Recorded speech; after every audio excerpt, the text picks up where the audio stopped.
Now it's time for Monty in the Morning. Hey there, Monty. Okay. It's going to be that kind of show on Wednesday, November 10th, 2021. Brought to you by ivermectin. And the college football playoff. Aaron Rodgers. You're going to hear from Aaron Rodgers on this show. It's laughable. We'll tell you about that. The fine that Aaron Rodgers got from what fine? He cannot afford a cheeseburger today.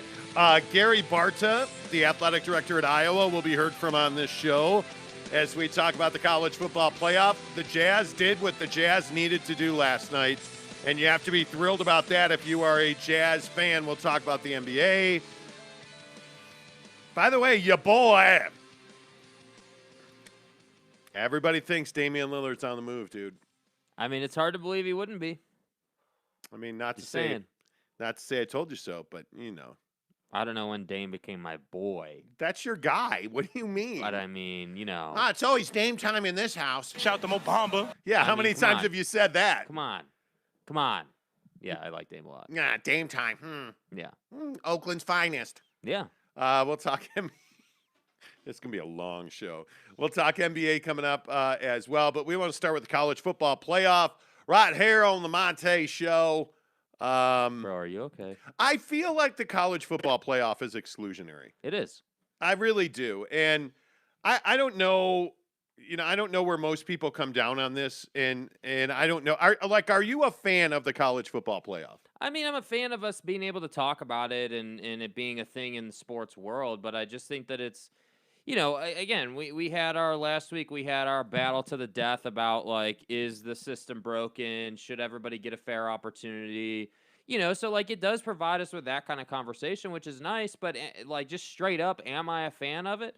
I mean, I like it better than the old system, but I don't love it. Like, there's always going to be the Cincinnati or the Michigan State or the team that feels like they got victimized by a bunch of dudes sitting around a table talking about who they think the best teams in the country are, And that's what I'm always going to have a problem with. I'm always going to have a problem with the idea that it comes down to winning and losing comes down to not really what you do on the field, but a bunch of dudes sitting around a table talking about who they want to see or who the best team in the country is. That's the problem. And I think that's a big problem with the college football playoff. And when we talk about does the college football playoff work, I don't think there's any question that if you are a Michigan State fan this morning, that you are not happy that Michigan passed you. And I think when you look at how all of this happens, and this is the conversation we've had about BYU for the last 10 days, is that style points matter. And, it seems like if you get on Twitter and you look at the way that, college football fans and BYU fans have reacted to my take that I just don't think they did enough against Idaho State. I don't think they sent enough of a message. Well, guess what? You only moved up one spot. You went from 15 to 14, and then you look at the plight of a team like Michigan State, who is 8-1, as is Michigan. But, hey, by the way, Michigan State beat Michigan, and yes, it is true that Michigan State lost to Purdue, and yet somehow they're both 8-1. Michigan State beat Michigan, and now Michigan has moved ahead of Michigan State. And why is that? Because very clearly it's conjecture and opinion. And you have a situation where we watched this unfold on ESPN last night. They literally had Michigan State's schedule on a TV screen, and they were debating, sitting around a table, they were debating this. And I want to play what Gary Barta said on ESPN last night, the chairman of the college football playoff selection committee, because I think if you're a BYU fan, this speaks directly to my point that it is not about the loss to Boise State. It's not about what you've done in the past. It's what you just did. Well, the arguments were going on in the room, just like I'm listening to you guys go back and forth. A week ago, it was discussed that Michigan might be the more complete team, offensively, defensively, every statistic. Michigan's ahead of Michigan State, but the committee certainly gave Michigan the nod. They were undefeated. They beat Michigan head-to-head. What's different a week later? Michigan won. Michigan State lost. The discussion in the room went back and forth, very similar to what you're doing now, but at the end of the day, we felt as a committee that Michigan was a better team and to be ranked ahead of Michigan State this week. Stay tuned. We get to watch again next week. I mean, that's Gary Barta, the chair of the College Football Playoff Selection Committee and the athletic director at Iowa, another Big Ten team, talking about how the committee screwed Michigan State. I mean, there's no other way to explain that. Yeah. That if I'm Michigan State this morning, if I'm a Michigan State football fan, I am pissed. Yeah. Because you beat your in-state rival, and yet they are still ranked ahead of you with the exact same record. Yep. And this, again, I will tell you, the college football playoff is based on opinion and what you did for me this past weekend.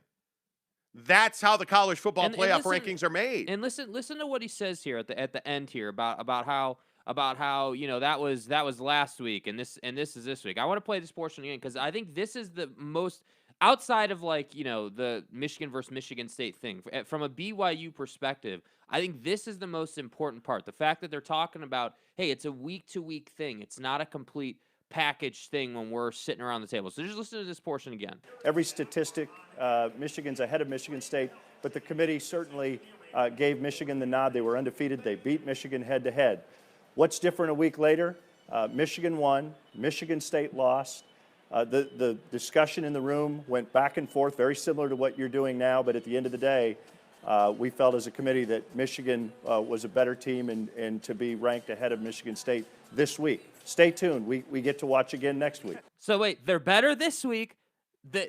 They're not as good this week. They could be better next week, and they were ahead last week. So it's a week-by-week thing. That's what you have to understand. And this is the argument I have been making week in and week out for the last 2 weeks since we started the college football playoff rankings.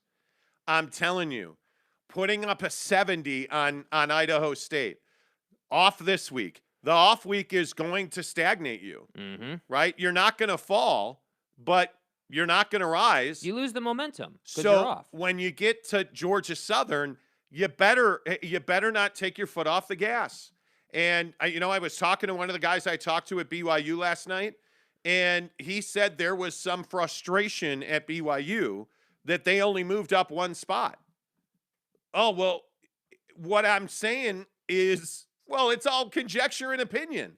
Gary Barta, the chairman of the committee, just sat here and told you they debated this for over an hour at a table. And if you don't know how this process works, here are the people on the committee. Okay? Paula Bovin, who is a journalism professor at Arizona State, and, like Rick George, Charlie Cobb, Gary Barta, Gene Taylor, the AD at K-State. Like, you have this group of guys who are, administrators, journalists, Tyrone Whittingham, a former coach. Like, you have all these group of football people debating each other, advocating against and for a position. When you're the 14th ranked team and you have a chance to send a message to the committee, because you only need 2-3 spots to get into a New Year's Six game. And a lot of these teams are going to run into each other. There's a real good chance that Michigan or Michigan State are out of the rankings, are out of a New Year's Six Bowl altogether by the time we get there. But yet you want to play Mr. Nice Guy, and this is what I was talking to this guy at BYU about. And he was telling me, yeah, you know what? We probably could have done more. No, you definitely could have done more. And I said, do you think that you should have put on more of a show? And the answer is, well, you if that would have helped, yeah. And guess what? Now you don't have a game this weekend. The thing that is so frustrating about this committee is what makes this committee great. It's a bunch of football people sitting around talking football, debating outcomes. They were sitting there arguing about Michigan State and Michigan with Michigan State's schedule on a TV screen. What do you think they're going to do for 7, 8, 9, 10, 11, and 12? Do you really think these people just sit around and watch football all day long? Do you really think that they just sit in front of TVs and watch every single game all day long Saturday? They don't. They don't. So if you're BYU, You got to understand, you're what I like to refer to as a box score team in terms of the college football committee. They're not watching your game. They're looking at the box score and making a determination based on how many points you put up, what did you do in the run game, what was Jaron Hall's stat line. That's what they're looking at.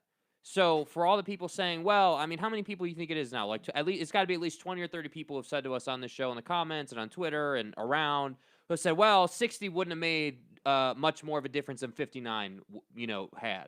Like 60 wouldn't have helped us much more than 59. Well, like Cougar for life, Cougs fan 84 on Twitter. Imagine thinking 11 points will kick BYU out of a New Year's Six versus an FCS team. FCS team. That's ridiculous. Okay, is it? So when you're looking at the final week and you're trying to pick the 12 teams that are going to play in the New Year's Six Bowls, and you have at-large bids, and you're looking at teams' schedules, look at what happened to Cincinnati. Cincinnati sputtering along to end the season here. And what was everybody on the committee talking about? Well, yeah, they're undefeated, but they're struggling to beat Tulsa. So all of a sudden, the ebb and flow is on the wrong end for Cincinnati. So what do you think when you've got a 2-loss BYU team who had a chance to run through Idaho State and Georgia Southern before beating USC and getting their 6th P5 win?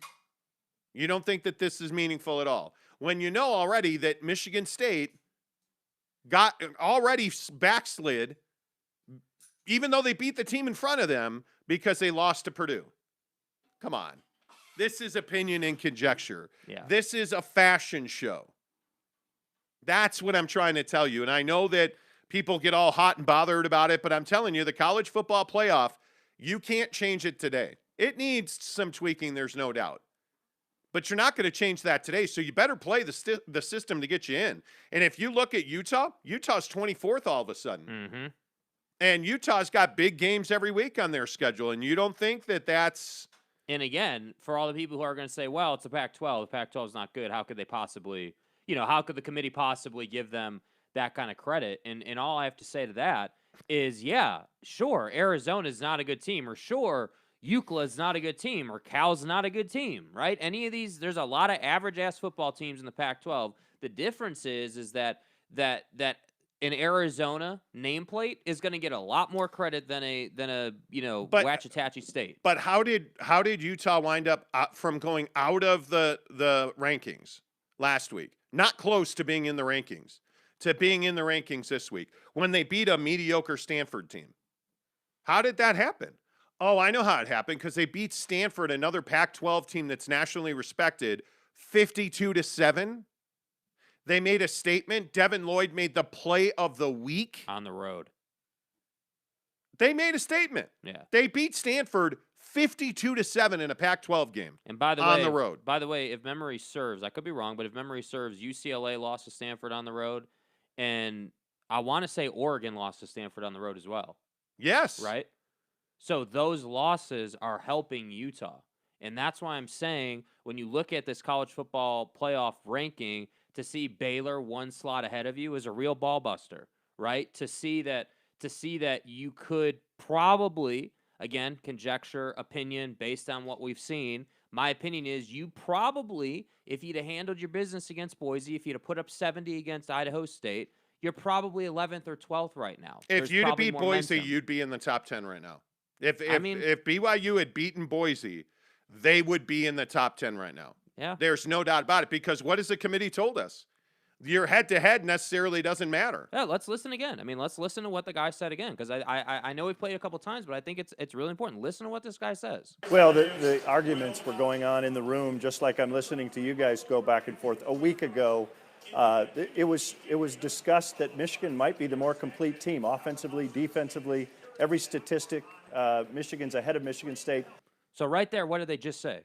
Last week, the committee was already considering that Michigan was probably the more complete team. That was last week. Yes. But the committee certainly gave Michigan the nod. They were undefeated. They beat Michigan head-to-head.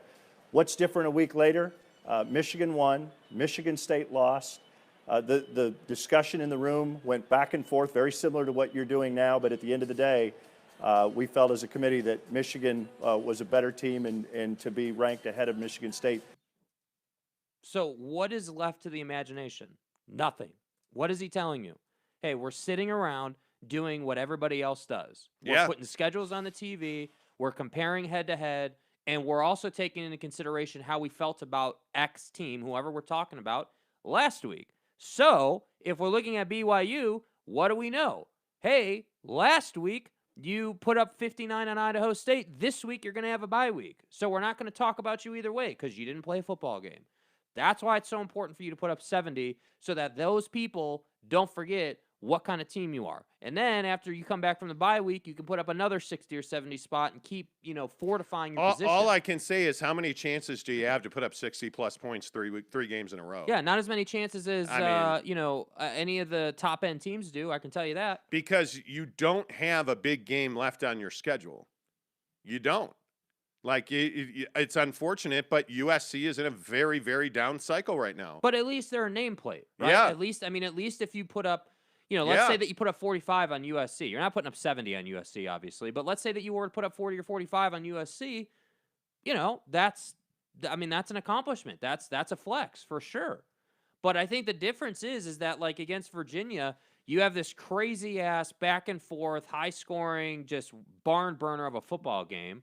So you're not going to get credit for dominating that game, even though you took control of it at the end. They're going to look and they're going to say, well, your defense did get shellacked in that game, but you found a way to win the game. But that's why. It's not just, 11 additional points against some random team in Idaho State is going to hold BYU back. No, that's just the tip of the iceberg. That's right. When you say that and then you compare it to the bad, Boise loss, you compare it to other things that have gone on, now you're starting to put together a complete picture that, hey, this BYU team is good, but are they New Year's Six good? Well, I don't know. But I can tell you this, if you're BYU, you better go ahead and rack it up against, Georgia Southern or whatever it is. And then you better go and put up at least 35 on USC. I'd love to see him in the mid-40s, but you better be at least 35 in that game to have any shot. Yeah, I just don't understand. I don't understand how you can ever not do all you can do to be relevant. I mean, what is BYU fans saying? I mean, what do you have to say about it? I'm sure that I'm an idiot, and it's been amazing to me that BYU fan just doesn't care about a New Year's Six bowl. I mean, I'm amazed by it. I was pretty surprised yesterday to see people were saying that we're looking at next year. We got to play depth. We got to play depth. We're looking at next year. I couldn't believe that. I mean, I really was surprised by that because, you're, again, like I said yesterday on the show, we're what? I mean, 4 years removed from having the conversation about, hey, we just got to get to 6 wins to be bowl eligible. Yeah. Right? I mean, if you put it into perspective, really not that far from those times. We're not. And now all of a sudden we're talking about this team potentially getting into a New Year's Six. And it's like that's just sort of a meaningless accomplishment. It's almost as if BYU fan is like, well, if it's not the college football playoff, I'm not here for it. And no, I think what it is, well, we beat Utah. We got into the Big 12. We did what we needed to do. Hey, look, we're getting all these recruits. And I think a lot of it is BYU fan doesn't understand what you get and what you gain by being in a New Year's Six bowl. And I don't say that disparagingly. I think it's a fact is a fact. I think you don't know the millions of dollars that it's worth. You don't understand the recruiting leverage that it's worth. Mm-hmm. You don't understand the level of respect nationally that comes from competing in and winning a New Year's Six bowl. And I think that if you think that BYU's done all it could do to get into a New Year's Six bowl, I think you're just not. You either don't want to know or you just don't know. Yeah. One of the two. I think you just don't know. Giggity, what's up, my man? First one in this morning. Shelter 1988 says, hey, listening from the Philippines. Appreciate all of our friends in the Philippines. We certainly have Jordan Clarkson had himself a nice night. Yes, he did. And we certainly have a lot of, we appreciate Australia, New Zealand, the Philippines. We have a lot of Japanese listeners on this show. Weren't you telling me the other day that we had some listeners in Germany or something like that? Yeah, Germany. that's the beauty of YouTube. It is global. And when you SEO well on YouTube and you grow a global fan base, and certainly we've seen the growth on this show pick up substantially, and we appreciate everybody, no matter where you're from, listening to the show. Thanks. Cody Strickland says, good morning, boys. Hope you guys had a blast on your boys trip. We really did. It was a lot of fun. We really did. I feel like physically I'm finally recovered from it. Like the snowboarding, and then the mistake was playing 2 hours of basketball on Sunday morning. Mm-hmm. That was a swooping. Greg Hawkins, another Philippines listener, says, morning, boys. Also listening from the Philippines. Sorry to steal the lead there, Greg. Brylark says, good morning. Good to see you, sir. Darren Black says, the college football playoff brass usually don't put teams ahead of another team that's beaten them. As long as Baylor and BYU have the same record, Baylor will be ranked ahead of them. Then how, like, that, I just don't agree with that. I think what we learned from what happened last night and all of the controversy in this week's rankings is they sit around a table and they fight with each other. They do what we do on this show every day. Yeah.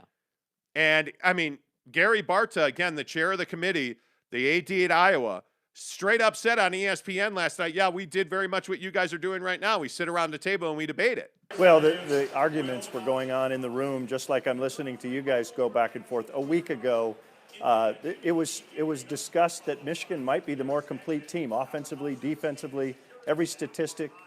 Michigan's ahead of Michigan State, but the committee certainly gave Michigan the nod. They were undefeated. They beat Michigan head-to-head. What's different a week later? Michigan won. Michigan State lost. The discussion in the room went back and forth, very similar to what you're doing now, but at the end of the day, we felt as a committee that Michigan was a better team and to be ranked ahead of Michigan State. And Darren Black, I don't think that's an outlier. I really don't. I think when you look at how this committee is put together and the nuts and bolts and the brains that are in the room, emotion, fandom, conference affiliation, overall resume. I mean, that's another thing that Bart just said in a different part of that interview, that they had Michigan State's resume on a TV. Mm-hmm. They had their schedule on a TV, and they were pointing at the TV and arguing over it. Mm-hmm. Like how you can't lose to Purdue. You can't lose to Purdue. You can't lose to Boise. Right? Like, so, no, what it is, well, they lost it, and this is the scenario I see playing out for BYU. Yeah. Well, they lost back-to-back to Boise and Baylor, but, they put up 66 on Virginia, and, yeah, they put up 59 on Idaho State. You see how 59 just doesn't have the balls to it that, 65-70 does? Because you're not, if you can say, well, yeah, they lost to Boise and Baylor, but look, then they bounced back. And they put up 60-plus points 3 straight weeks, and then they went to USC and won. Like, they deserve, they've earned their way. And they have 6 P5 wins. Yeah, and they have 6 P5 wins. Paula Bovine on that, Boivin. Hello. I'm sorry if I'm killing her name. A very well-respected journalism professor and journalist at Arizona State, knows all too well just how good BYU is. Mm-hmm. I'm telling you, it matters. It matters. Daryl says State lost to an unranked team. Michigan lost to a highly ranked team, but the team they lost to was Michigan State, who then went on to hurt their strength of schedule by losing to Purdue. So you can't have it both ways. Mm-hmm. You know what I'm saying? Hawkeye Nation 19 says, have we figured out why Penn State isn't ranked? Because they've lost. Penn State doesn't. Maybe I'm just. I don't know. Maybe I'm wrong, but I've watched a lot of Penn State football. I think Penn State doesn't deserve to be there. I mean, if you look up and down, the rankings, like who are you going to put? You look at UTSA. Where's UTSA this week? 24th, I think. 23rd in the college football playoff. Yeah. But, Penn State is 23rd in the AP poll. I don't think I think Arkansas's got a better story. I think when you look at Penn State's run here, Penn State has not played well recently. They've lost 3 of their last 4, and their losses were to Iowa, Illinois, and Ohio State. So you're not only losing to 2 of the 3 best teams in the Big Ten, but you're losing to one of the worst teams in the Big Ten. And when you look at their wins, Wisconsin's a nice win at Camp Randall, but Ball State, Auburn is not having your typical Auburn year. I mean, what are we talking about? Like, they just have not played well. And there's no question as to why Penn State's not ranked. They're not very good, frankly. So I don't have any problem with that. Daryl said, whoa, hey now. Daryl says BYU can move up, not playing next week if Baylor loses to Oklahoma. Sure they can. Will they, though? Because they're not going to have any momentum. And this is where you're worried about, stagnating and other teams passing you, right? And this is why, hey, 59 instead of 69 points makes a big difference. So everybody mocking me saying, 11 points. Well, when your resume building, 11 points is far more than 11 points. It is very significant. Yeah. Very significant. Dax Johnson says, I guess some BYU fans don't want exposure, money, and prestige that comes with a New Year's Six. They just want to make sure they don't hurt Idaho State's feelings. Yeah. And that's the thing I don't understand. So many people hit me on Twitter yesterday and said sportsmanship matters. Well, what's more important?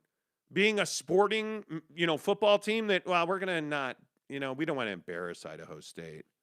Or the millions of dollars and the national recognition that comes with playing in a New Year's Six Bowl. As an independent playing in a New Year's Six Bowl. Right? 2 years from now, this isn't even going to be a conversation. Mm-hmm. Right now, you have a chance to do something not many teams have ever done. Anyway, Dax Johnson says, anyway, I'm all worked up now and want to smoke some meat. Hey, pull out the ribs. Let's do it. Let's go. Let's do it. Brandon Whiteside says they had their top two QBs hurt in those losses. How many other teams could absorb losing their top two QBs? Who are you talking about? You talking about BYU? Jaron played. What do you talking mean? About? Jaron Hall played. He should have played against Boise State. I mean, again, I'll just go back to what I've said that entire time. Jaron Hall shouldn't have been on the field. Facts. I mean, the guy had a shoulder issue and a rib issue, and he refused to run the football against Boise State. So, and Baylor. I don't know.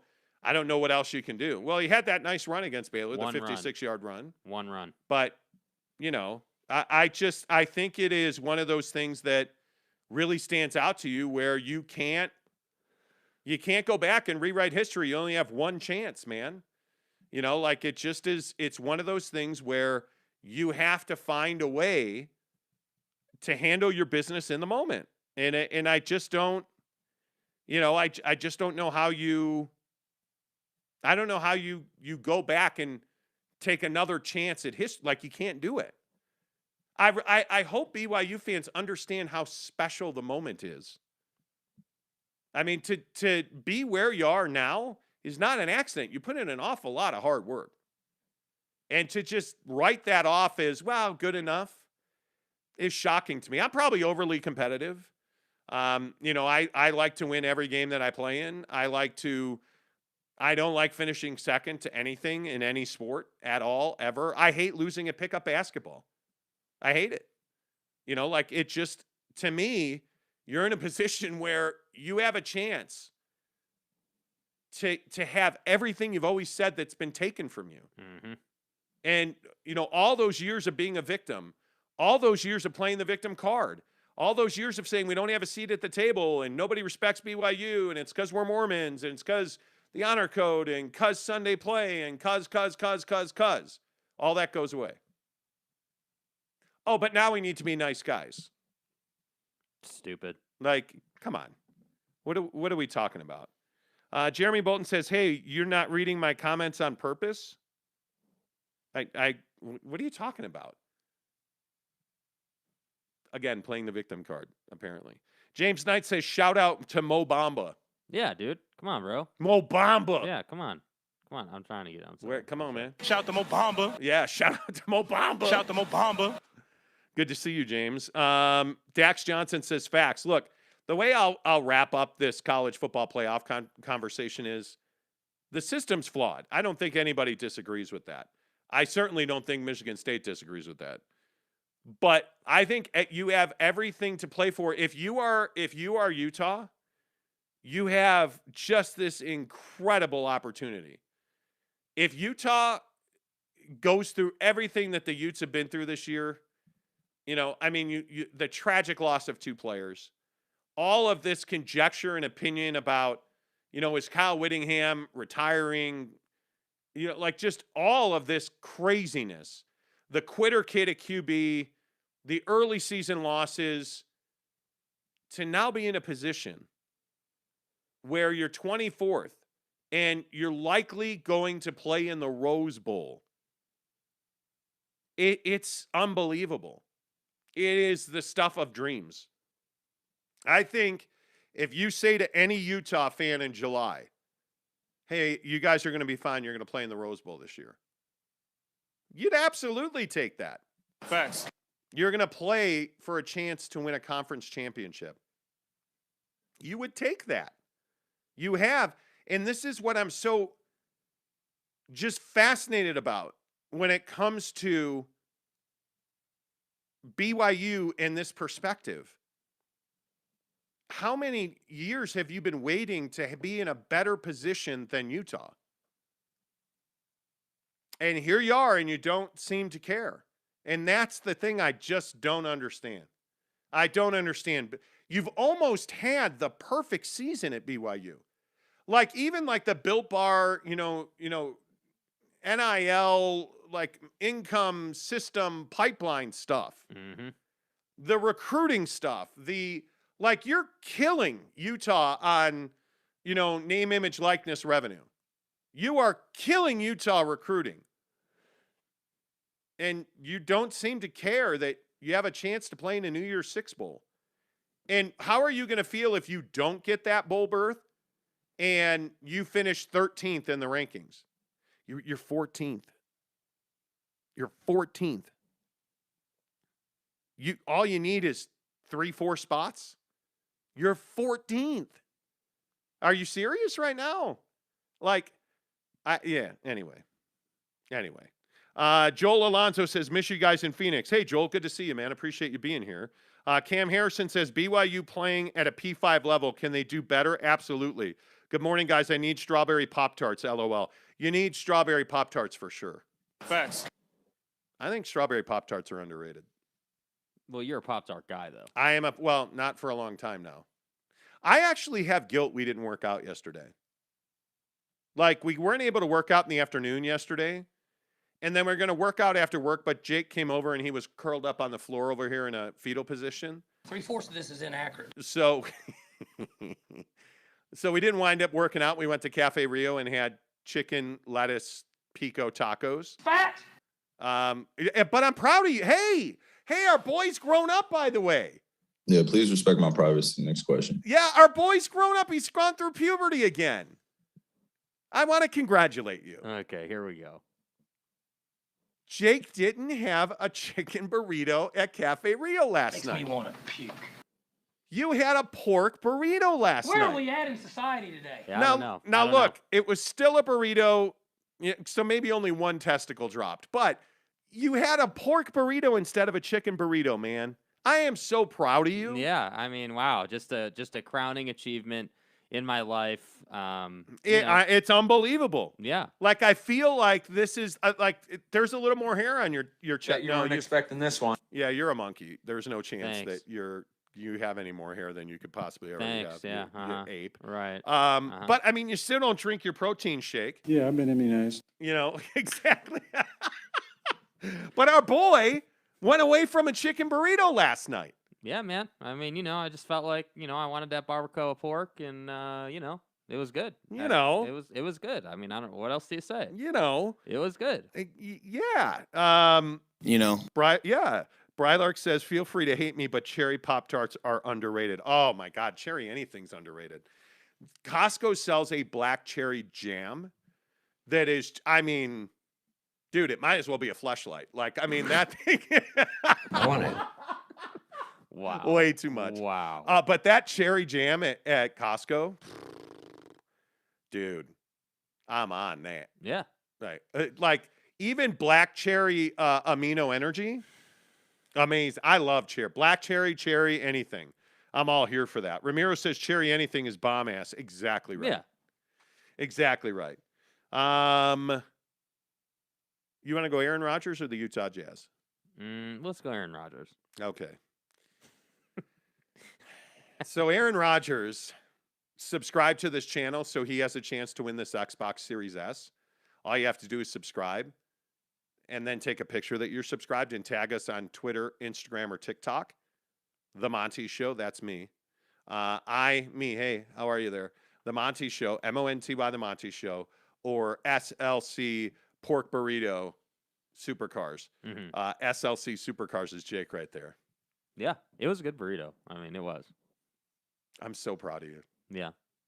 Yeah. I actually paid for your dinner because you didn't get chicken. Yeah, and then the kid, so you go to pay for the dinner. I'm like, all right, well, let's get some chips since he's paying. And the kid's like all confused.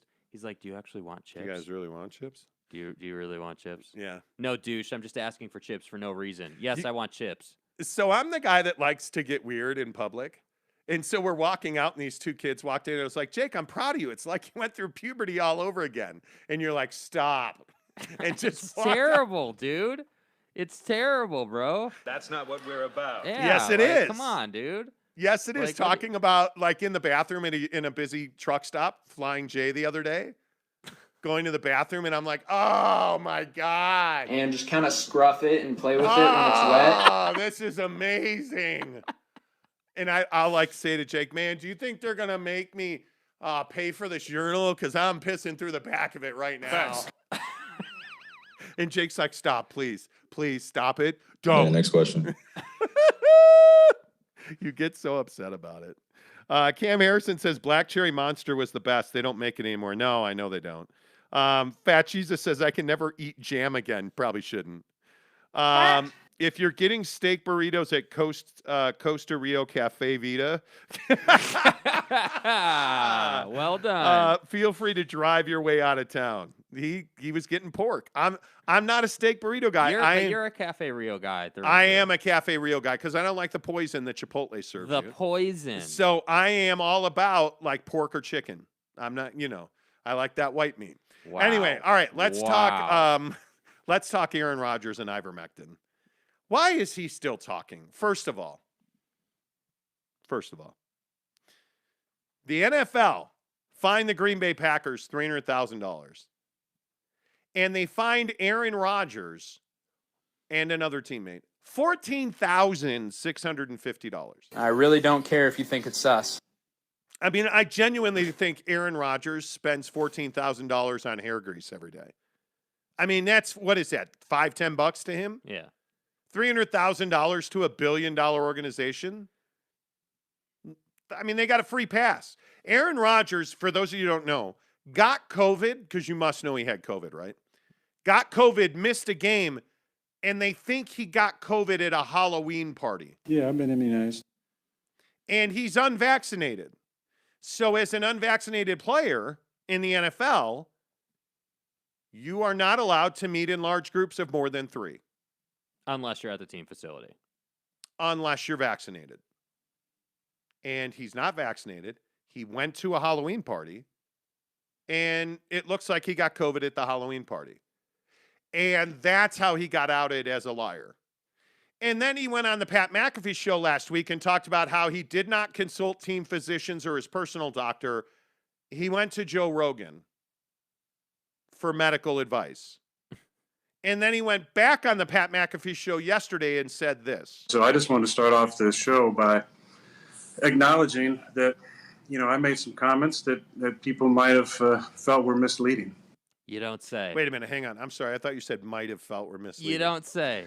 Acknowledging that, I made some comments that people might have felt were misleading. And, to anybody who felt misled by those comments, I take full responsibility for those comments. Do you, though? And No. I'm excited about feeling better.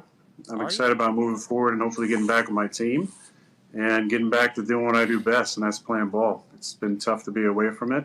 Oh. No. I've been, obviously dealing with the COVID, and I feel like I'm The COVID. on the other side of it, thankfully, and thankful to still be able to have something to look forward to this weekend, hopefully.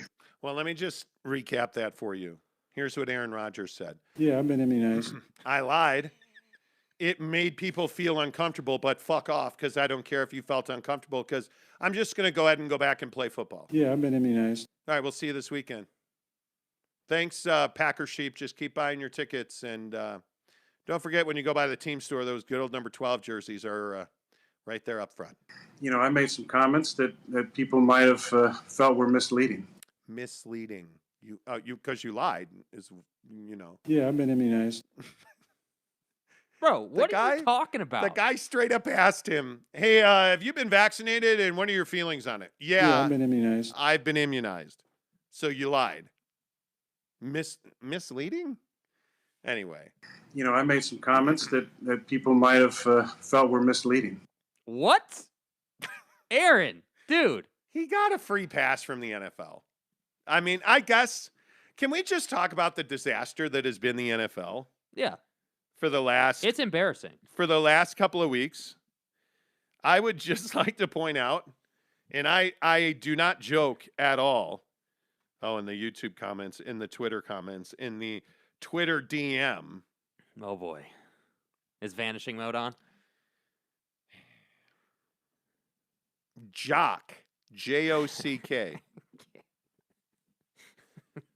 says your petty little show doesn't understand that COVID doesn't scare everybody. Aaron Rodgers is an actual man, unlike you, bitch. Okay, well, thanks for that. Yeah, I really appreciate you watching the show, man. So here's the thing. I think that's so funny. Yeah. Why do we take sports so personally? Like, why do we personally attack people? Why is it a badge of honor to not get vaccinated? That's what I want to know. Why is it a badge of honor? As Aaron Rodgers so succinctly said, it's the COVID. Yeah, I've been immunized. From the COVID. But the NFL is a disaster right now. It's a joke.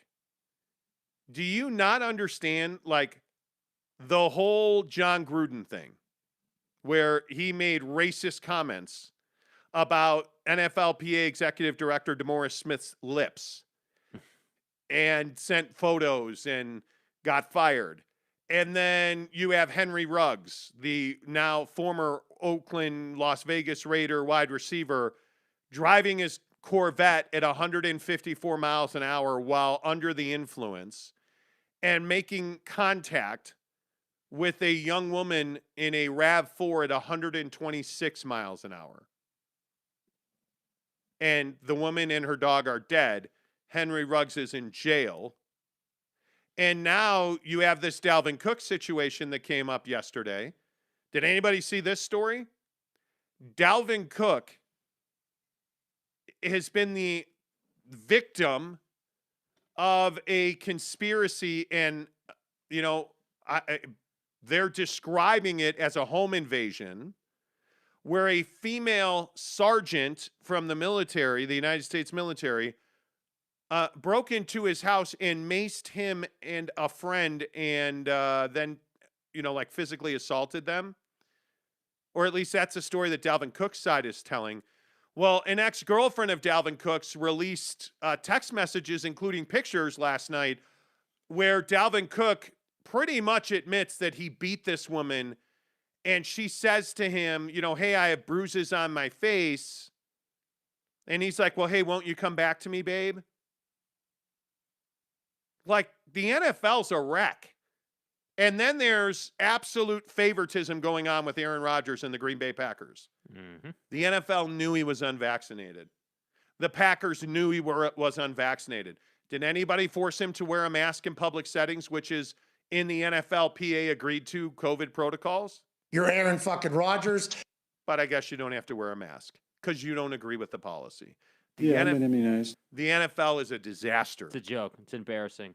It's a disaster. And I don't know how you fix it. I don't know how, like, violence against women in the NFL is a decades-old problem that we know about. Mm-hmm. And then you hire Urban Meyer to be the head coach of the Jacksonville Jaguars. Disaster.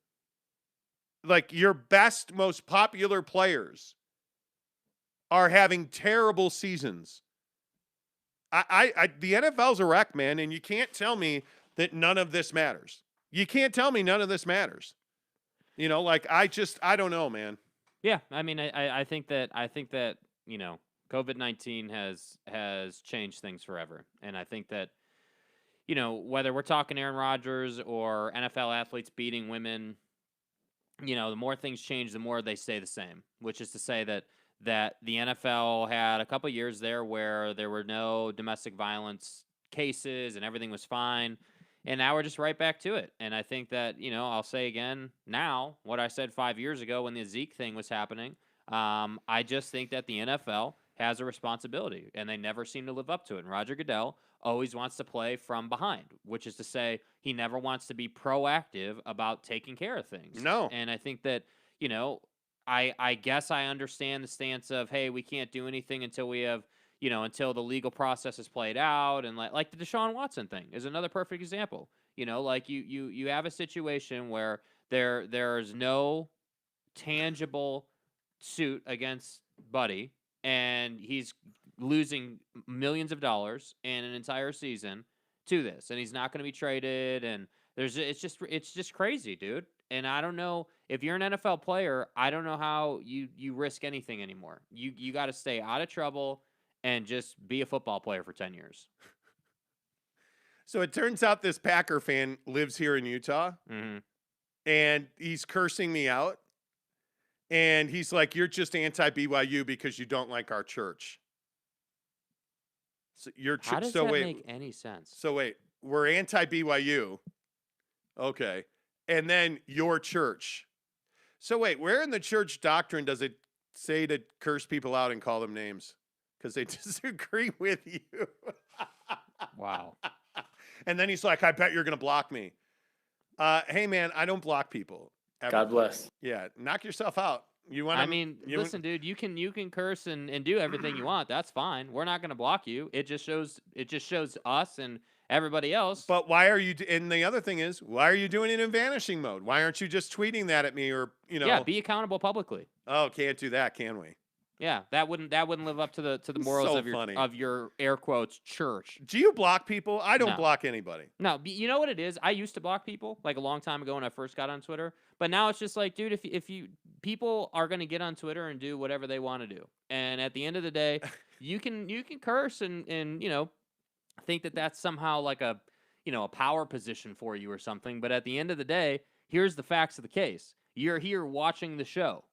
And you're interacting with us, which is exactly what our job is to do. So at the end of the day, please curse me out more, because that just helps us. Like, it's cool, I don't man. know you, so if you think you're hurting my feelings or I'm taking that personally, you're completely wrong. I just don't. Man, I've been doing this for 30 years. If you think I'm going to take anything personal, you're crazy. I just don't. That's why, like, Jeremy Bolton or whoever said we weren't reading their comments, you're crazy. Like... do the math. It doesn't add up. Giggity says the Packers will just sell more stock. Whoa. The Packers will just sell some more stock to their fans to raise the $300K. Seriously. Jason Pede says chump change. Find that prima donna $250K. He's the biggest douche to ever douche in the NFL, and that says a lot. Such an entitled prick. He also says responsibility. LOL. Jeremy Bolton. Wait, am I supposed to? Are we still not reading Jeremy Bolton's? What does Jeremy have to say today? I'm sure it'll be something about Alex Caruso or Jaron Hall. I'm sure. Yeah. He was answering yes to the question, "Are you vaccinated?" Misleading fans. Go away, Rodgers. Yeah, exactly. Yeah, I've been immunized. Brylark says it was 156, not 154. Stop taking his stats away, Monty. He's driving a C8 Corvette at 156 miles an hour. Not good. After you've been drinking. By the way, kudos to Chevrolet. That car is strong as hell. That car lifts weights. Like, how is Henry Ruggs not dead? And how is his girlfriend not dead? Your life's over. You're going to prison. But how are you not dead? Yeah, I don't know. You are right. We should have done a 70 on them. We need to play big time football. Big 12 is a big time act. Play like it, says Kane Newman. I agree. Facts. Giggity says, how does CeeDee Lamb get fined $20K for untucked jersey, but Rodgers? Yeah, how about that? Great point, Giggity. CeeDee Lamb, the wide receiver for the Dallas Cowboys, got a $20,000 fine because his jersey was untucked. Aaron Rodgers and Alan Lazard, who broke COVID protocols, both tested positive, got a $14,650 fine. You know, I made some comments that people might have felt were misleading. Yeah, and you put other people's lives in jeopardy, but whatever. It's fitting that you were dressed up as John Wick. Yeah, whatever. Brylark says, these are the things that happen when you give early 20-somethings a boatload of money, fame, and no consequences. See, I 100% agree with that. Ding. 100%, dude. Brylark is on fire today. Let's see. Larry Pilgrim says, are you a vaccination Nazi? A shamer? No.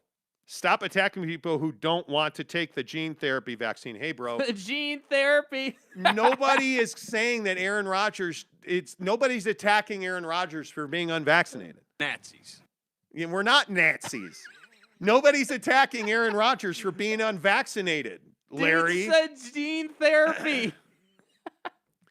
Aaron Rodgers is in the crosshairs because he lied about it. Yeah, I've been immunized. He was directly asked, hey, Aaron, are you vaccinated and what are your thoughts on it? Yeah, I've been immunized. Yeah, I've been immunized. He lied. He lied. That's why he's People getting... aren't pissed that he didn't take the vaccine. Nobody gives a damn if he took the vaccine or not. They're upset that he lied to them. Have you ever watched a BYU game? No, never. We don't watch BYU games. Nah, we don't. No. Fat Jesus says, Jake, only C block people. Only C blocks people. Jake only C blocks people. I think he means cock blocks people. Oh, got it. Truth. Okay. Jeremy Bolton says, does Monty and Jake even listen to the Monty podcast? I love their takes. I don't think they hate on BYU. Yeah, we don't hate on BYU. No. Nope. Eric C says, kind of feels like the Jets will be better off next year drafting Jaron Hall instead of sticking with Wilson. You know. That's amazing. Brylark says, Jake pointing out that the Ruggs incident was the best advertisement for the Corvette.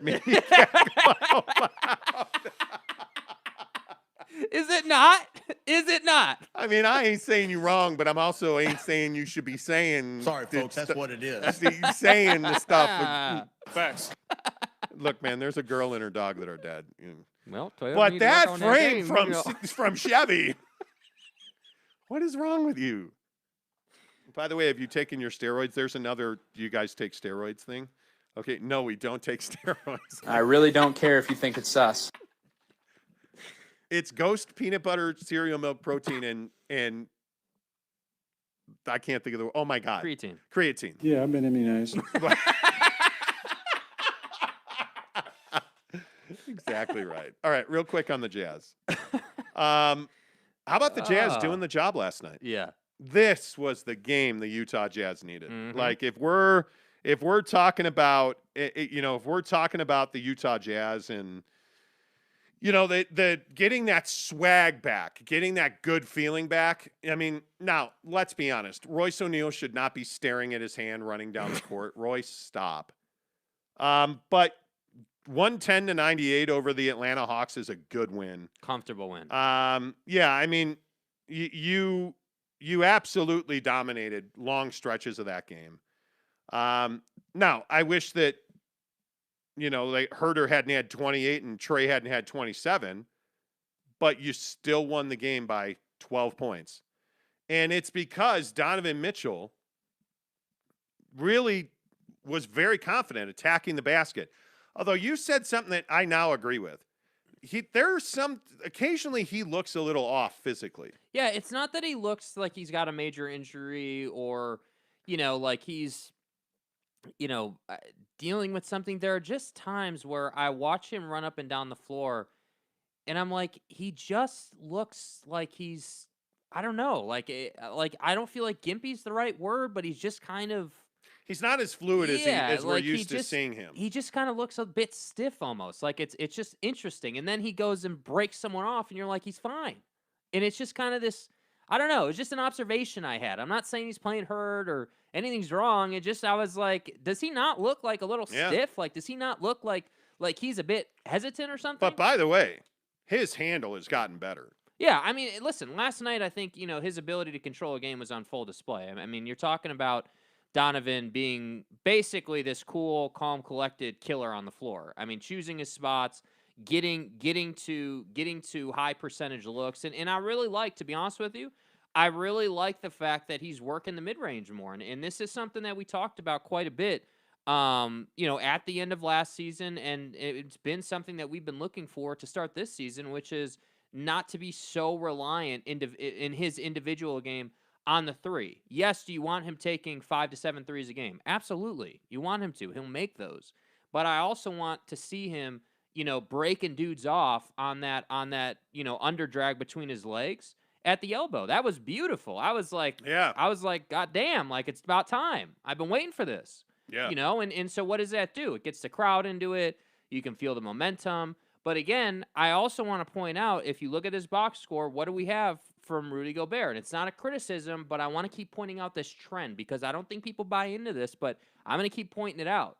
Last night, if you look at the box score, Rudy didn't have the 20 and 17 game that we're accustomed to, right? What's he got? You have the box score there. What was it like? I think it was like 9 and 12. 9 and 14. 9 and 14. Big. Well, and this is something to talk about with Rudy Gobert as well. Like this thing with the officials is getting real now.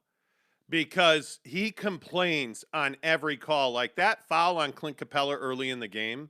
I mean, he slaps Clint Capella on the forearm when Clint's going up for a layup. The foul's called, and he goes and vehemently argues with the official. Mm-hmm. And Rudy is doing that more and more and more and more and more. And we're seeing now more technical fouls. And we're seeing now Quinn getting a technical foul. And you're actually seeing Donovan Mitchell walking up to Rudy Gobert again saying, hey, man, let it go, we're good, like saying to him, let it go, we're good, and then doing the Donovan Mitchell eye roll, which he does. Rudy's got to get a handle on his relationship with the officials, and I understand there are times where it gets frustrating, but, I mean, very clearly there were calls that were not called last night both ways. Mm-hmm. Officiating in the NBA is not great. Well, and you were dominating the game. I mean, obviously it was close at one point, but you were largely in control most of this game. Well, and he took himself out of the game by doing that. Yeah, and that's why I say, like, I think that, the whole thing about officiating for the Jazz, I think, is getting better. But I do agree that the Rudy situation, he has to get a grip on that. I mean, I understand that he, I'm guessing, probably thinks that he's like one of the best players in the league and everything, and I get that, and I expect him to think that, but you can't have unrealistic expectations about how the officials are going to call the game. I mean, you're big. They are more lenient physically when bigs are, banging each other in the paint. Like, we know that about officials. So I just don't think that it's productive to continue to do that. By the way, am I the only one now that, like, I feel like I'm really concerned about Joe Ingles? I don't know if there's an injury that we don't know about. I don't know. Joe Ingles is not himself. This is to me, this looks more than he's gassed. Like, I mean, last night he's playing 21 minutes. He takes 3 shots and scores 2 points. That's just not who this guy is. Yeah. So I don't know what's going on with Joe Ingles.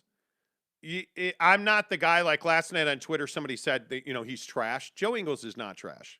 No. There's something wrong. And you worry about that a little bit. With all the basketball he's played and with the heavy load, last year, the Olympics, like, you just worry about where Joe Ingles has gone and where his game has gone, right? Like, you can explain away Jordan Clarkson. He's just a guy, that three's going to go down. I don't think there's anybody who thinks Jordan Clarkson's not going to consistently hit threes again. You can explain Rudy's foul trouble, whatever.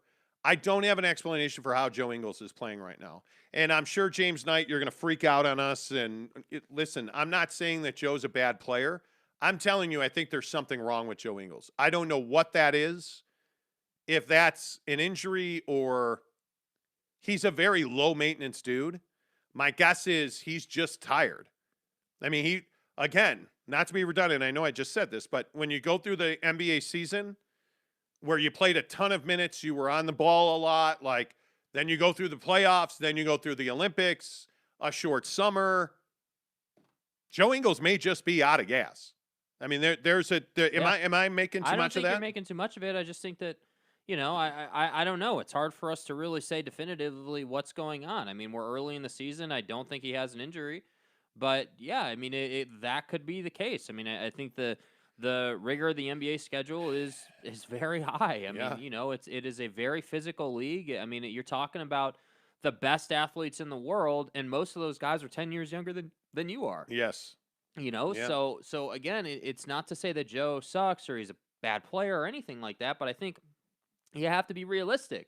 That's a lot of miles. The body is not everlasting. I mean, you can push through things for sure, and I'm sure he's going to do that, but I just Father think Time that is undefeated, man. yeah, man, like I think as much as we talk about load managing Conley, we see what that's doing for him, right? As much as the team is dealing with that, I think, maybe some load managing of Joe might be in order. Well, and just looking around the league, you see a lot of guys taking nights off. Like, I mean, the way that LeBron's being handled by the Lakers, I think is exactly right. If I look around and look at the standings, I mean, you're seeing a lot of teams now that are at the top of the standings, like the Miami Heat, like the Bulls, were not a playoff team last year. Washington did not have a playoff run last year. I look at Golden State. Golden State didn't have a playoff run last year. They're 9-1. Right? Like, I look at, teams like Dallas. Phoenix is finally figuring it out a little bit at 6-3 because they're load managing guys. You look at teams like Memphis, who's off to a pretty good start. They're a young team that got knocked out in the first round last year. So you would expect them to play better basketball this year because they're growing and learning from that. But if you look at teams at the bottom of the standings, like the Atlanta Hawks were a playoff juggernaut last year, right? They went to the Eastern Conference Finals last year. You look at, teams like Boston floundering at 4-6. I just think Milwaukee's a great example. Mhm. Milwaukee's battling injuries and load managing guys like crazy. And it's because they went to the NBA Finals and some of them played in the Olympics. And you can't go on forever. No, you deal with things. Who's the best team you've seen in the NBA so far? I mean, I can't. I mean, I guess the Dubs, the Warriors, I guess. But I don't. Yeah, I don't know the answer to that question. I don't think that there's like a complete, total domination team right now. I think Giannis obviously takes the Bucks to a really high level, and I think he's incredibly difficult to stop this year now that he has this jumper. But I'm not ready to sit here and say that the Bucks are the best team in the league. I think the way this is going to play out is the first half of the season is just going to be all about load management and making sure that players are rested and in a good place for the second half. And I think once the second half begins, you're really going to start to see teams go night in and night out, same guys, no more load management, got to compete for seeding and home court advantage in the playoffs and doing what you can do. And that to me is a big time question for the Jazz. Like when you combine what they could potentially get done at the trade deadline with, how hard can you push Mike Conley in the second half to go ahead and get, ideally a top 3 seed, those questions are important. How are you going to handle all that? I mean, I think one of the real interesting factors right now in basketball, I think one of the interesting trends in the NBA right now, how about that, is that there's just a real lack of defense being played. Like if you look at the Golden State Warriors are the best defensive team in the NBA right now.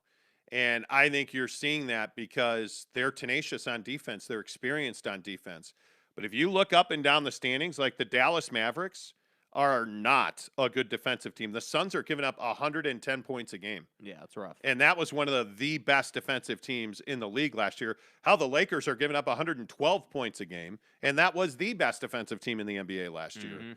You turn around then and look in the East. I mean, you look at teams like Miami, the Bulls again, the Toronto Raptors, I would say, but Milwaukee's given up 109 points a game. Yeah, that's what I say. Like, I think the first half of the year is going to – we're playing 2 seasons here. Like, I hope everyone understands that. The first half of the year is about load management and getting as many wins as you can while you're resting people. And that's what I think every NBA team is out here doing. And I think that, if you look at the Brooklyn Nets, let's say, like the first half of their year isn't going to be as much about load management because you've got guys like James Harden who missed a ton of games last year. Well, and you're trying to figure out how to play without Kyrie now.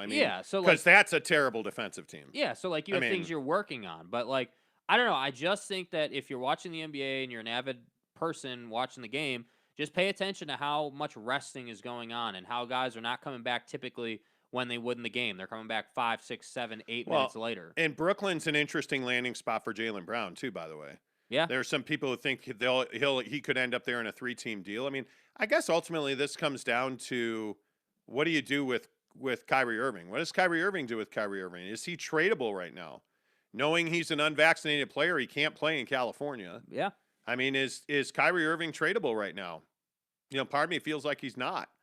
I mean, like I think the trade deadline is going to define this season. We could have January and February could be two of the most active trade months in the history of the NBA. Yeah. And you have a lot of guys who signed late extensions. And don't forget guys that were signed on bird rights can't be traded until I think it's March, which is beyond the trade deadline. Like there's just all of these interesting scenarios that are going to play out. And I mean, teams are going to change. Zion Williamson hasn't bounced a ball this year. Yeah. And I there's just so much change that's happening. Brylark says, I couldn't watch the game, but how did the Jazz only score 7 points in the last 7 minutes of play? I mean, I don't know. I couldn't even tell you that. I don't know. Is that what happened? Watching that game and then watching the way it ended. I mean, obviously the Jazz, that fourth quarter was ugly. Everybody kind of coasted through that quarter. Yeah. The Hawks retired. The Jazz had control of the game. Yeah, I mean, you emptied the bench. This, by the way, the other thing on the Jazz real quick I want to talk about, am I the only one that's shocked? Jared Butler's just not playing. Yeah, he's getting sent down and brought back up, and he's on the carousel, and I don't get it. I don't understand why you're not playing the guy. Why are you not playing Jared Butler when Mike Conley's not playing? Like last night, Mike Conley plays, so that would be a night where Jared Butler's, you would figure, is not going to play So you much. can't find 10 minutes for him? I guess not. I don't know. I would think you would be able to. The thing I don't understand is you can't tell me he's like on the naughty list or something. Like I don't know. All right, let's get some comments where we talk about my house falling apart. Wow, comment dump. Appreciate you guys. Is Donovan load managing himself? I don't know that exists with Donovan Mitchell. I think you're going to have to save Donovan from himself. Yeah, honestly, trade Joe and get Brown. Neville 93 says that Jaylen Brown's not a guy you want on this team. I think you can't trade for a guy that's always hurt, and Jaylen Brown's always hurt. Cody Strickland says, I'm kind of glad they passed the ball more wide open to a wide open Rudy. They need to take more advantage of him being unguarded or wrong matchups. Donovan Mitchell doesn't like throwing him the ball. And I think a lot of it is it's what you see with like Clint Capella. Clint Capella can dribble the basketball. The issue is that Rudy Gobert cannot dribble the ball and finish at the rim. Those two things do not. It's Bojan Bogdanović. When Bojan Bogdanović tries to dribble the ball through the paint, what happens? It's a turnover. Every time you give the ball to Rudy at the elbow, he's just going to pass it and set a pick, or he's going to turn it over off the dribble. So I understand why Donovan's hesitant. I think they just, in some instances, I would agree, you just need to throw the guy the ball. You just give him the ball and see what happens. He can only get better, for sure. James Knight says, Joe is not himself, guys. I just hope he doesn't have a personal problem, or maybe he needs a substantial rest. Yeah, and that's what we're saying. Like, it's not that he's a bad player. There's just something going on there. It's very clear. Yeah, Jordan McDonald, I agree. Joe looks gassed, pissed that Butler is in Quinn's doghouse. Which I don't get. How can you already be in his I don't know what that. Jared, I mean, unless it happened privately and it's not gotten out, I mean that's a very real possibility. I don't know how he's in his doghouse. I don't get it. But you're right, Jordan. You're not certainly. He also says, love it when goes to his mid-range. When Donovan goes to his mid-range, opens up the rest of his game. Yes. Agreed. Rudy needs to play on. It gets embarrassing. He does. Yeah, Rudy needs to watch it, Jason Pede says. He has been trending towards the Alonzo Mourning end of the crybaby spectrum. That is saying something. Cody Strickland says, I see Joe's age in effect. Love him, but after his contract, he'll retire. He hopefully in a Jazz uniform. I miss Joe being a new caster for us. Yeah. Okay. James Knight says, guys, don't underestimate how heavily invested Joe was to the Australian national team. It's way more consuming than the U.S. players are. Yeah, absolutely. I would agree. Absolutely. Yeah, totally. Snuka says, let's go. Howdy, y'all. What's up, Snuka? Good to see you. Brian Clegg says, might as well be a fleshlight. Well, you know what I'm saying. Neville93 says, Jared Butler got sent to the G League. And then he got brought back. Well, they do this all the time. Yeah.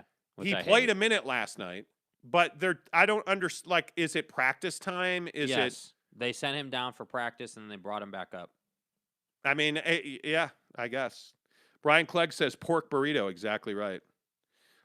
Jeremy Bolton says, yeah, I think we're fine. I was just reading your tweets from last night at Tanner Plummer. Yeah, you know. I think BYU, are you talking about BYU basketball? I think they're fine. Zion may not have bounced a ball, but he's killing the Harden diet. Yeah, he is. He looks huge, by the way. All right, real quick. Honey. Okay, I spend a lot of money on my house. Contractors, hot tubs, fleshlights, like pork burritos. It's so frustrating to me to wake up this morning. First of all, I had a weird wake up today. So I looked at my watch. I woke up and I had to go to the bathroom at like 2. Right. And I was like, well, you know what? I'm just going to chill for a minute. I laid back down and I'm like, okay, just go to the bathroom. It's only 2:00. You'll be fine. Go to the bathroom, go into the bathroom, look at my Apple Watch. It's 4:29. My alarm goes off at 4:30. So it wasn't 2:00 anymore. It was 4:30. It was just an odd way to wake up. Uh-huh. Like it just is like, damn it. So then I get in the shower or whatever, and I'm looking at my beautiful brand new Air Max 90s that I'm about to strap on, to these jet skis of feet I wear. Right. Uh-huh. And I hear a beep. And I'm like, oh, man, what's going on? Beep. And so I'm standing at the top of my stairs. And I'm like, God, please tell me I didn't leave the refrigerator open. Because I take my omega-3, it's my Barlean's omega-3. Your steroids. Right, yeah, my steroids, right before I go to bed. Right. And that's in the refrigerator. So I thought, oh, man, did I leave the fridge open? Walk over to the fridge. I'm standing in front of the fridge, and I hear behind me, beep. I'm like, ugh. And so, like, it's just a dead battery in my panel for my, like, this alarm panel I have. So our alarm system, it's in the living room, and it says dead battery. And I don't know how what that means. So I'm thinking, okay, is there a dead battery in the panel? Is there a dead battery downstairs? Because we have this huge speaker, like when the alarm goes off, it like explodes in my. Anyway, no, that battery's fine. So my wife does some research into it, beep, and it turns out that it's one of the door sensors, but they don't tell you which door sensor it is. So now you got to figure out which door sensor it is or window sensor. And it's like, man, I've had so many things in this house. And I want to say, I knew there were issues when I bought the aquarium. Mm-hmm. I knew it. But it is just unnerving, the little things that go wrong in your house that you just can't fix. Like I have vaulted ceilings in my bedroom. So we put in these Nest things, like a smoke and carbon detector. Right. But they have what's called a nightlight on them. So it's motion activated. So if you roll over in bed, the nightlight turns on. Just so you can go to Pound Town. It's a 12-foot ceiling. So now I got to get a ladder and try to figure it. Like, come on, dude. Do you want to be 12 foot up on a ladder? I don't. You're so fucked. Thank you. The guy who installed the shelves in my custom shower did it completely wrong. I have no idea how to install shelves in shower tile. And it's maddening. Yeah. Man, it is absolutely maddening. And like I had this lady come out and install Christmas lights on my house. They look nice. Yeah, there's 4 bulbs burned out. Like you just put them on the other day. Yeah. And there's 4 bulbs burned out. Beep. And it's just like, come on. Like it makes you crazy. Yeah. It absolutely makes you crazy. What's the worst thing that happens in a house for you? I mean, it's got to be like a dishwasher going out or some sort of like major piece that you use. So like, like the DirecTV box sometimes doesn't process the screen, like it doesn't process the feed properly, so the screen will blink. And you're like, all right, this is a pain in my ass, but it's not a big enough pain in the ass to call DirecTV and have them come out. And Because then you got to have somebody in your house, and you got to take care of the dogs. And and it's just like this racket, and so it's like, damn, So I mean, stuff like that is just is what it is. And it's just beep. Shut up. Yeah. Like you just work. Just work. Right? Like, drop that motherfucker. Your only job, DirecTV, is to put content on my TV for 3 hours a day when I may have a few minutes to watch it. So if you don't work, what good are you? What now? Let me tell you what now. Right? Hey, Christmas light lady, your only job is to string Christmas lights on my roof line. Not ones that are burned out. It vexes me. It's crazy. Did they tell me they were coming? They didn't. They just showed up. Terribly vexed. Yeah, they just showed up and they were like, well, That's okay. that's what I do love about the whole home services thing in life. People just show up like they don't think it's a problem.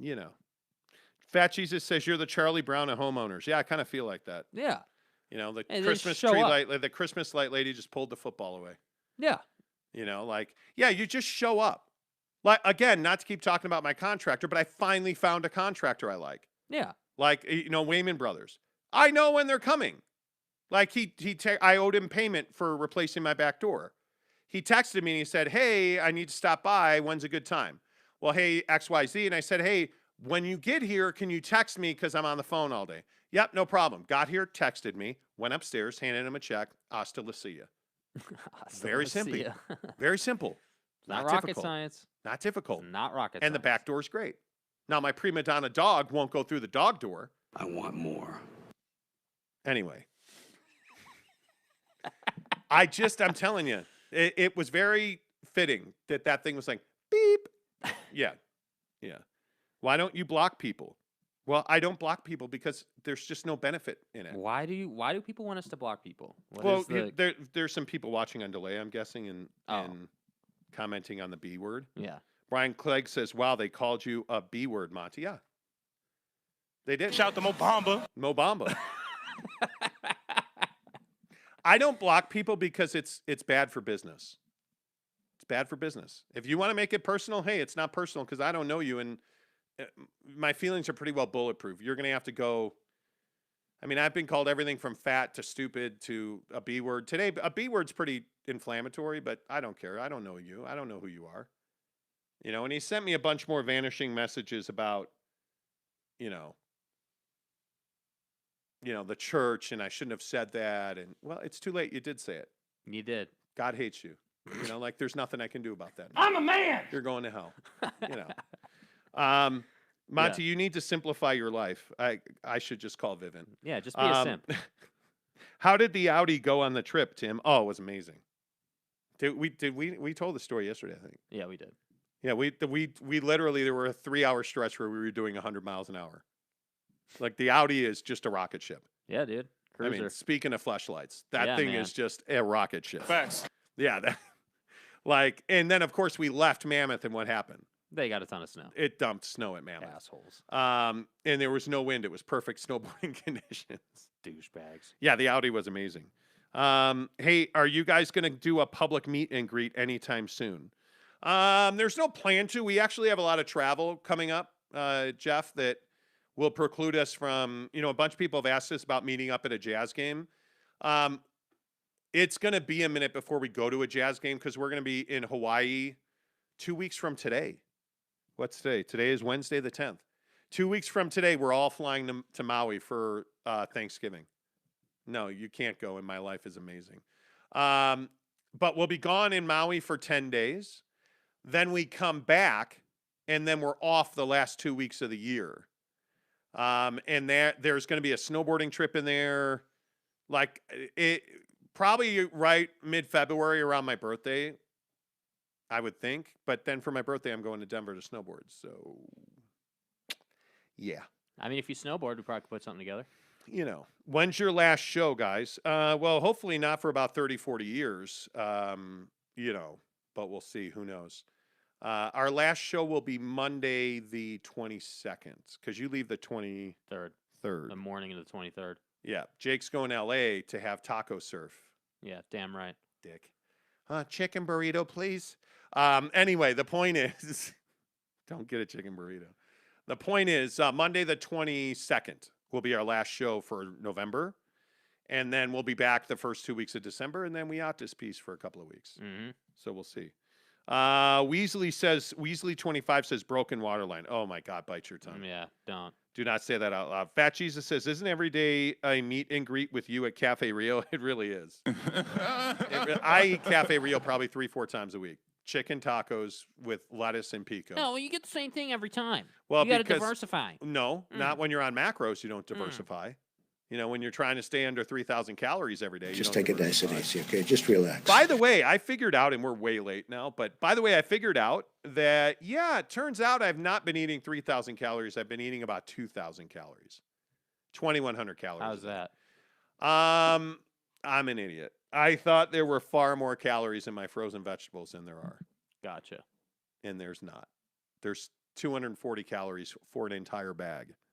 So what were you accounting for? 600, I think 675.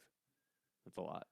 Yeah, it's a huge difference. So Okay. I'm fat. All right. Anyway, we sweet. got to go. Play the music. Okay, good. Make sure you hit subscribe. If you're here right now, please give us a thumbs up and a like. We appreciate you guys being here every day, even if you do call us the B word. Back tomorrow. I'm sure we'll have more to argue about with the college football playoff, or we won't. But yeah, make sure you subscribe. Send us a picture on Twitter, Instagram, or TikTok that you're subscribed. We're going to give away this Xbox Series S when we get to 3,000 subs on this show. And we are currently at, come on, you can do it. You can do it. It won't load. So I don't know how many subs we have, but we're around 2,600. So just 400 to go until tomorrow. Say goodbye, Jake. Goodbye, Jake.